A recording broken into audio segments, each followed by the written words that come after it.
Hello mga kalodi, magandang gabi. Nandito naman tayo sa ating maliit na babuyan mga kalodi. Kasi yung ating mga anak ng February 18, hindi na lumagpas ng isang araw mga kalodi. Nanganak ito ng February 19. Kaya tinitirahan natin ng inducer. Kasi lumagpas 116 days yung kwintada natin dito. Bali umabot siya ng 117 days.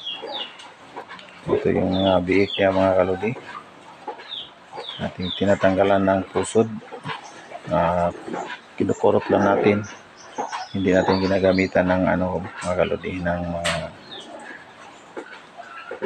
matalas na pangputol mga kalodi. Ito lang yung ating dito experience. Ito na yung anak niya mga kalodi. Tapos na mga anak mga kalodi, may siya 15 na biik buhay. Ito yung kanyang mga biik mga kalodi. May dalawa siyang maliit. Iwan ko lang kung mabuhay itong maliit kasi masyadong maliit hindi siya makadidi pag sabay-sabay kasi malalakas yung iba.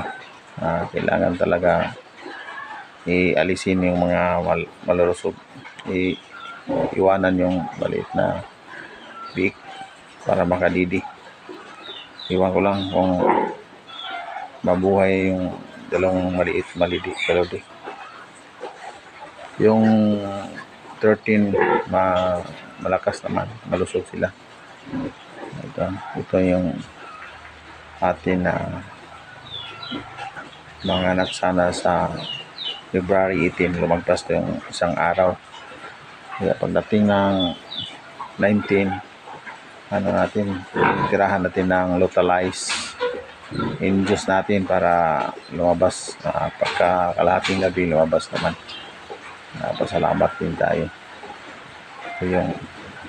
Tapos ito yung pangatlong mga anak mga kalodi, yung itim. Ayan, pangatlo yan. Kasi yung naunang anak, yan, isa lang yung buhay sa ilalim ng tiyan. Bali 14 sila, isa lang yung buhay. Tapos dito yung pangalawa. Sana rin to. Maayos din sila kasi takot din tayo sa mga sitwasyon ngayon maraming mga sakit hindi maiwasan. Sana ayos yung paglaki nila. So yan, malusog na biik. Ito yung inaabangan natin kagabi. Ang tagal na inabangan ko kasi tinitirahan ko ng tanghali. Pagdating ng ating gabi pa lumabas.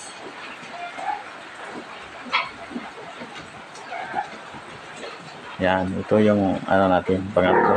Sana marami din yung anak niya. Kasi din to maganda yung anak nito ng baboy na to. Kasi pang-apat. Ito yung natin, pang-apat na mga anak. Sa March na to, sa March. Ito yung pang-apat natin ngayon na taon. 2024. Yung mga anak natin, malaki-laki din siya niya. Hindi naman maganda yung katawan nitong bigel na to kasi inahin na to kasi malimit yung ating pagkain dito. Hindi man